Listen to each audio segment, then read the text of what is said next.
taken by Ronaldo, who scores. He just drags it round his right shoulder. বিশ্বকাপ থেকে পর্তুগালের বিদায়ের ৪৪ দিন পর মাঠে ফিরে বিশ্ব রেকর্ড গড়েছেন ক্রিস্টিয়ানো রোনালদো। পেশাদার ফুটবলে বিশ্বের প্রথম খেলোয়াড় হিসেবে টানা ২৫টি মৌসুমে গোল করার অনন্য কীর্তি গড়লেন ৪১ বছর বয়সী এই মহাতারকা।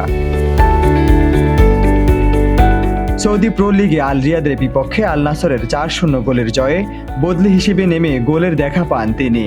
এর আগে টানা ২৪ মৌসুম গোল করে সুইডিশ ফরোয়ার্ড জলাতান ইব্রাহিমোভিচের যে রেকর্ডটি ছিল, এবার তা নিজের একক দখলে নিলেন রোনালদো। জর্জিনা রদ্রিগেজের সঙ্গে বিয়ের আনুষ্ঠানিকতা সেরে দেরিতে দলের সাথে যোগ দেয় কোচ অ্যাঞ্জে পোস্তেকোগ্লু তাকে শুরুর একাদশে রাখেননি। ম্যাচের ৬২ মিনিটে মাঠে নেমে ৮৩ মিনিটে আইমান ইয়াহিয়ার ক্রসে বাঁ পায়ের দারুণ শটে গোলটি আদায় করেন CR7।